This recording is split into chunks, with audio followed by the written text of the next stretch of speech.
যত সামান্য পুরস্কার 1 টাকা হোক, 100 টাকা হোক, 1000 টাকা হোক বা 1 লাখ টাকা হোক, সেটা পুরস্কার। আমরা সংঘের পক্ষ থেকে ওনার কাছে আমরা পুরস্কার স্বরূপ 100 টাকা আমরা ওনাকে পুরস্কার স্বরূপ আমরা দিচ্ছি। সবাই মিলে গৌর প্রেমানন্দে হরি হরি বলো, হরি বল। তাই গৌর প্রেমানন্দে হরি হরি।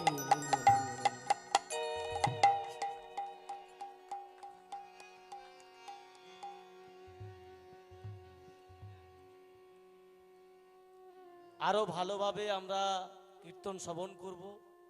কীর্তন শ্রবণ সবার ভাগ্যে জোটে না, কীর্তন গান সবার ভাগ্যে জোটে না। যারা শোনে তারাও পুণ্য, যে গান গায় সেও পুণ্য। আমরা শ্রবণ করছি মন দিয়ে, আমরাও যেমন পুণ্য লাভ করছি, যিনি করছে উনিও পুণ্য লাভ করছে। সবাই মিলে আমি বলতে চাই গৌর প্রেমানন্দে হরি হরি বলো, হরি বল।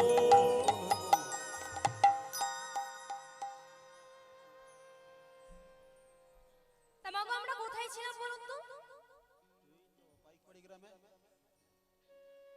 নীলার কথা বলছি, কোথায় ছিলাম আমরা?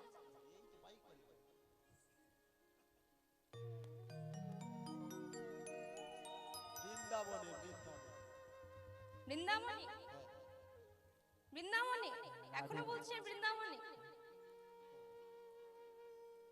বিহারী বৃক্ষের তলায় অঝর নয়নে কাঁদছে। আমি একটু পরীক্ষা করে দেখলাম ওটা কতটা শ্রবণ করছে মনোযোগ সহকারে। এই নীলাটা খুবই সুন্দর নীলামা, একটু ধৈর্য ধরে শ্রবণ করুন, ভালো লাগবে। ভগবান ভক্তের কষ্ট সইতে পারলেন না, তিনি বলে উঠলেন, ওরে তোর কথা সবাই ভুলে যেতে পারে, কিন্তু আমি ভুলতে পারি না। ওই দিনটা কি ছিল? দিনটা ছিল একাদশীর দিন। পুরোহিত মশাই ভুলে গিয়েছে, মনে নেই বিহারীর কথা। পুরোহিত মশাইয়ের এক ছেলে ছিল, ছোট ছেলে, তার নাম গোবিন্দ। ভগবান গোবিন্দের বেশ ধরে মাথায় খাবারের পুটলিটা নিয়ে চলেছে ভক্তকে সেবা দেবে। ডাক দিয়েছে, দাদা ও দাদা। পেছন ঘুরে যেই দেখেছে ভাইয়ের কণ্ঠস্বর, যেই দেখেছে ভাই ছুটতে গিয়ে ভাইয়ের মাথা থেকে খাবারের পুটলিটা নিজের মাথায় নিয়ে বলে উঠল, হ্যাঁ রে, তোকে এত রৌদ্রের মধ্যে কে পাঠিয়েছে? দাদা, আজ হলো একাদশ। বাবা আমায় ডেকে বলল, শোন, দাদাকে খাইয়ে দিয়ে। তাই দাদা আজ আমি এসেছি, চলো দাদা আজ আমি নিজ হাতে তোমায় খাইয়ে দেব। ভক্ত ভগবানকে খাইয়ে দিচ্ছে আর ভগবান ভক্তকে খাইয়ে দিচ্ছে। ভক্তের নয়ন জলে বরিশাল বয়ে চলছে। এ কি দাদা, তুমি কাঁদছো কেন? ও তেমন কিছু নয় রে ভাই। ও বুঝেছি, ভগবান বলছেন বুঝেছি। আমি তো পর কোনদিন আপন হয় নাকি? তুমি আমাকে কেন বলবে? শোনো গোবিন্দ, আজ যা কথা বলেছিস আর কোনোদিনও বলবি না। শোন, আমার দেহে কোনো কষ্ট হচ্ছে না, কিন্তু এই হৃদয় সিংহাসনে যাকে বসিয়েছি আর যদি কৃপা না পায়, তার যে কষ্ট, তার যে যন্ত্রণা, তোকে আমি বলে বোঝাতে পারবো না রে, পারবো না।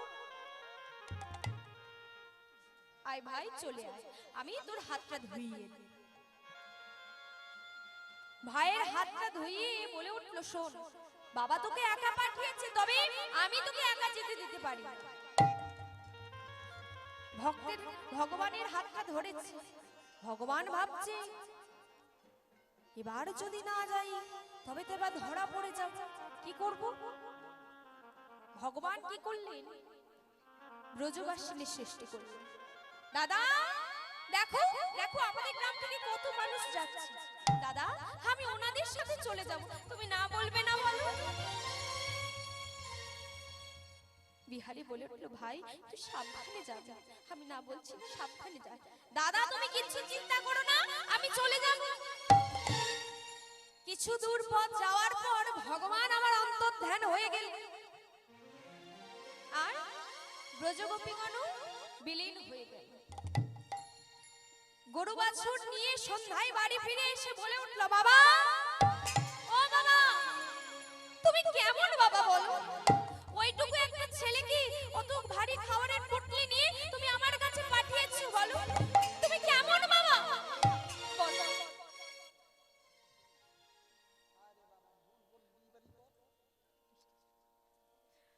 পুরোহিত মশাই তিনি অবাক হয়ে গেলেন, এ কি? আমি তো তোর কথা ভুলেই গিয়েছিলিস। আমি তো তোর কথা ভুলেই গেছি, আমি কাউকে তোর কাছে পাঠাইনি। এ তুই কি বলছিস বাবা? এ তুমি কি বলছো? ভাই তো আমার জন্য খাবার নিয়ে এলো, আমি আবার বললাম ভাই বাবা তো কোনোদিনও এত সুন্দর খাবার নিয়ে আসে আমার জন্য পাঠায়। আমি ভাইয়ের হাতটা ধুয়ে ভাইকে গ্রামের মানুষের সঙ্গে পাঠিয়ে দিলাম বাড়ি। তুমি ভাইকে ডেকে এনে জিজ্ঞেস করো।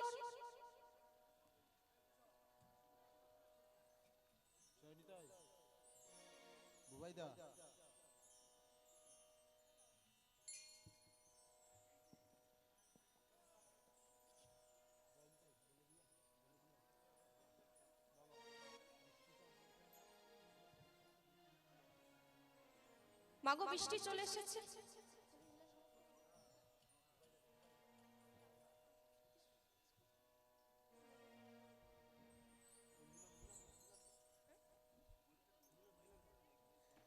মাগো বৃষ্টি চলে এসেছে, তাই আমি আজ এখানে লীলা সমাপ্ত করছি।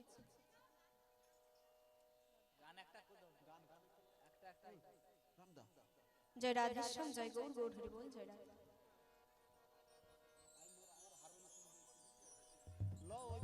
জয় রাধেশ্যাম, জয় গৌর, গৌর হরি বল, জয় রাধে।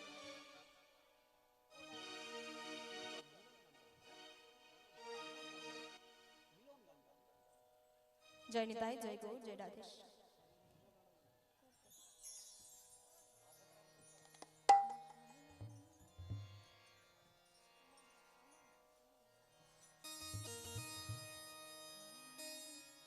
হই না শ্যামের বামে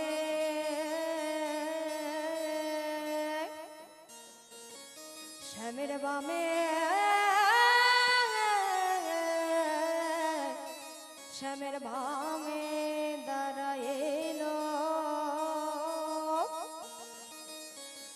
শ্যামের বামে শ্যামের বামে শ্যামের বামে দাঁড়াইলো নবীন কিশোরী গো নবীন কিশোরী শ্যামের বামে দাঁড়াইলো নবীন কিশোরী গো নবীন কিশোরী শ্যামের বামে দাঁড়াইলো নবীন কিশোরী গো নবীন কিশোরী শ্যামের বামে দাঁড়াইলো নবীন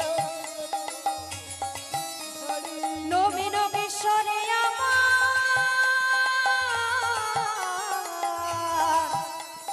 রায় বিনোদিনী গো রায় বিনোদিনী নবীন কিশোরী গো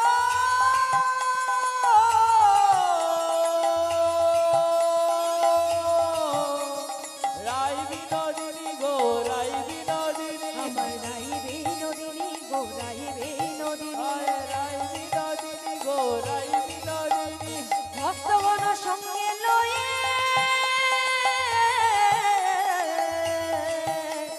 পুষ্প বৃষ্টি করে গো পুষ্প প্রকৃতি করে কইনা শ্যামের বামে দাঁড়াইলো নবীন কিশোরী গো হইল শ্যামের বামে দাঁড়াইল নবীন কিশোরী গো নবীন কিশোরী কইনা নবীন কিশোরী গো নবীন কিশোরী নবীন কিশোরী জয়